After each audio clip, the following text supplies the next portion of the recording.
também em Éfeso, lá em 1 Timóteo capítulo 1, versículo 3, Paulo manda Timóteo a pastorear a igreja de Éfeso. Segundo Irineu, por volta de 130 a 202 depois de Cristo também, o segundo Irineu passa por lá como bispo grego do primeiro século.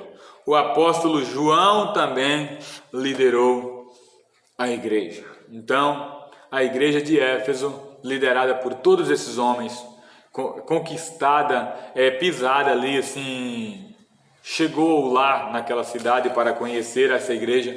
Muitos irmãos, ao qual nós nomeamos Áquila, Priscila, também Paulo, Timóteo, Irineu, mas João. Então é essa igreja Paulo escreve esta carta. A saudação epistolar aqui se dirige não fechada aos Éfesos.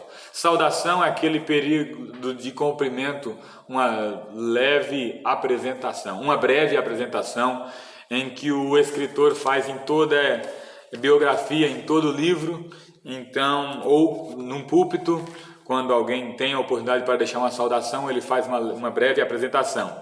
Paulo faz isso apresentando o seu propósito, e ele se dirige aos santos e fiéis em Jesus Cristo. Ele não se limita aos moradores de Éfeso, não se limita aos da sinagoga, não se limita aos da escola do tirano, não se limita à igreja de Éfeso, ele limita aos santos fiéis. Não tem limite. A carta de Paulo aos Efésios tem alcance geral, ela é abrangente, dirige a todos, isto é, aqueles que foram separados e consagrados para ser a propriedade exclusiva de Deus. 1 Pedro, no capítulo 2, versículo 9. Nós somos povo peculiar, povo separado, exclusivo de Deus. Paulo cumprimenta com as palavras graça e paz. No capítulo 1, versículo 2, ele cumprimenta essa expressão, faz-nos lembrar o favor imerecido ou o favor de Deus para o seu povo. Quanto aos destinatários, a maioria dos intérpretes considera a epístola era uma carta circular destinada aos cristãos, na maioria gentílica, das muitas igrejas da Ásia. Então, Paulo, ele faz essa saudação epistolar, dizendo graça e paz. É o propósito. O que é graça e paz? É as duas coisas. A graça é único meio de salvação, e a paz é o efeito dessa salvação. Então, esse é o destinatário da carta, e a saudação foi à cidade de Éfeso, aos irmãos de Éfeso, aos religiosos de Éfeso e à igreja de Éfeso. E agora, por último, a todos os santos e fiéis. Por último, o propósito da mensagem. O propósito da mensagem de Paulo nessa carta à igreja não aborda nenhum problema específico como as outras cartas abordam alguns problemas na igreja. Porém, nos capítulos iniciais da carta percebemos algumas ênfases que sinalizam a solução de certas questões. Por exemplo, havia novos convertidos que vinham do mundo helênico e praticavam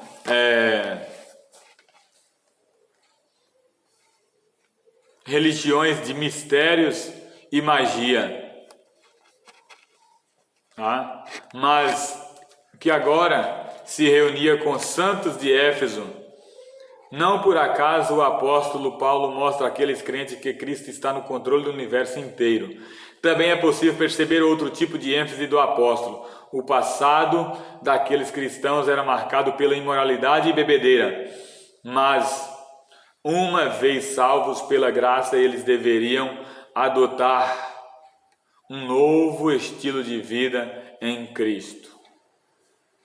Então o propósito não era corrigir alguns problemas, como algumas outras cartas nomeiam claramente, como ele disse aos irmãos de Coríntio: daqui da prisão estou sabendo que tem um caso tal específico aí na igreja. Tá? Ele fez isso com alguns irmãos, com algumas cartas. Aqui não. Ele trata dos problemas, mas sem enfocar. Ele mostra a solução, a mudança no homem. Ele mostra a necessidade de mudança espiritual no homem. Por causa dessa chegada de pessoas criam em mistérios, vamos dizer. O que é mistérios? Mistérios, naquela época, era somente os efeitos da magia. Os efeitos da magia que eles acreditavam como mistérios. Mas tudo bem, nós vemos os mistérios de Deus, mas esse não é o efeito da salvação, do sacrifício de Jesus. Paulo queria mostrar primeiro, nós temos que fazer parte do corpo de Cristo, ser batizado, ser transformado, andar segundo os propósitos divinos, ser nova criatura em Cristo. E o propósito é, sobre essas premissas, tanto ele destaca e enfatiza a redenção universal. É isso que Paulo enfatiza: vós sois novo corpo, vós sois nova família, vós estáis em Cristo. Então ele enfatiza que a igreja, uma vez salva, ela está em Cristo, nova criatura tudo se fez novo. É isso que Paulo quer nos ensinar. Sobre essas premissas, então, podemos considerar as intenções do autor aos Efésios era atender às múltiplas necessidades da igreja, pastoreando, como uma carta pastoral, tá? Por isso que a carta é como um ponto teológico e que vai nos ensinar sobre Cristo, ou como a igreja, como o corpo de Cristo.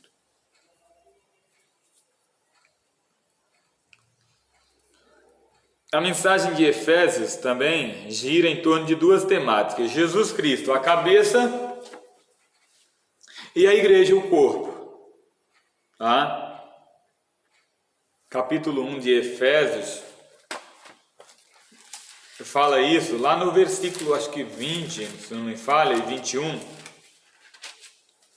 Capítulo 1, versículo 22 e 23. E por todas as coisas debaixo dos céus e para ser. E pôs todas as coisas debaixo dos céus, debaixo dos pés, e para ser o cabeça sobre todas as coisas, o deu à igreja, ao qual é o seu corpo, a plenitude daquele que tudo enche em todas as coisas. Tá? Então a mensagem traz essas duas temáticas.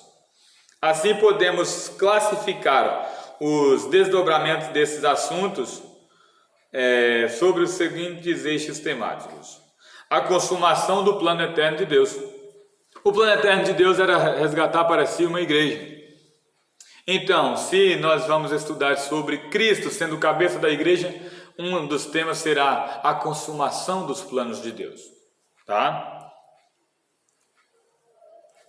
Veremos também a atuação do Espírito Santo como penhor nessa consumação dos planos de Deus. A consumação do plano, do propósito, foi consumado em Cristo. Ele disse: está consumado. O plano de Deus era resgatar para si uma noiva, uma igreja.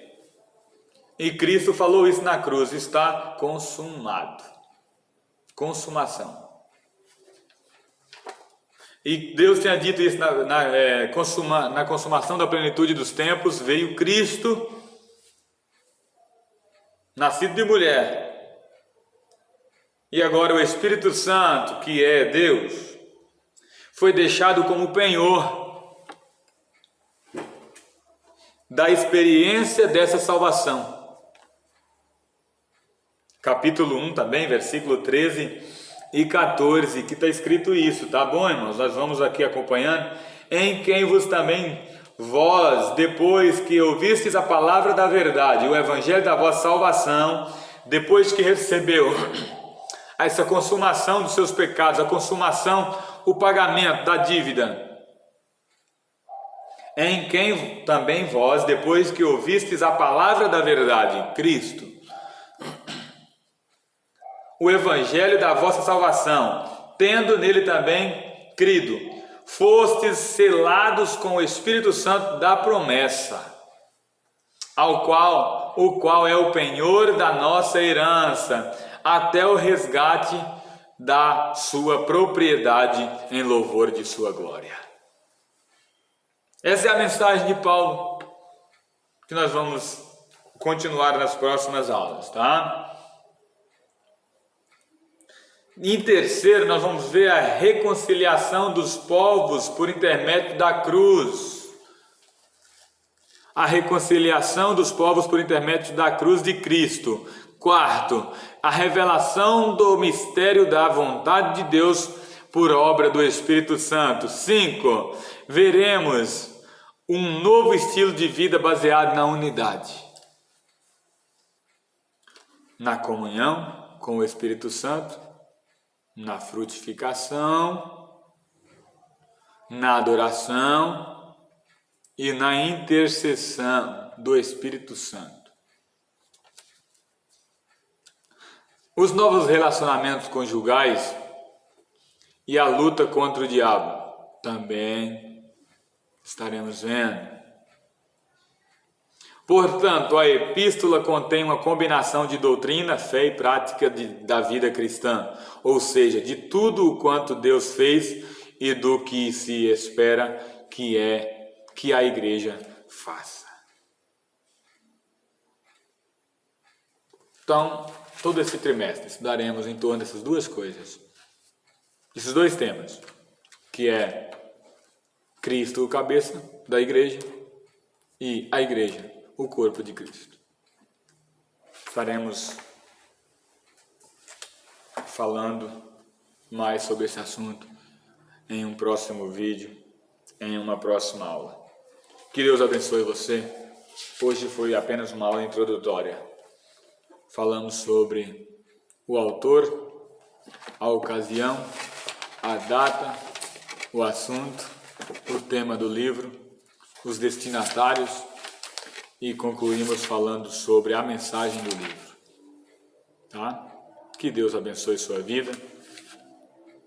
E só adiantando para os irmãos, próximo trimestre queremos, pela graça de Deus, continuar este assunto. Em nome de Jesus, estaremos focando esse assunto por 2 trimestres. Que Deus abençoe sua vida, que Deus abençoe seu lar, sua casa. Eu quero pedir, mais uma vez, inscreva no canal, compartilhe. Queremos alcançar o máximo de vidas. As igrejas estão fechadas, estão de portas fechadas por um período de tempo. Enquanto isso, você é o canal de Deus, que Deus vai te usar para compartilhar o Evangelho do Senhor Jesus Cristo. A graça do Senhor Jesus Cristo esteja com todos. O amor de Deus esteja te abençoando, acompanhando você por todo sempre. Não esqueça, a igreja eleita. Esse assunto é muito complexo. Vamos falar disso também na terceira aula, eleição e predestinação. É muita coisa que nós vamos falar. Deus abençoe sua vida em nome de Jesus.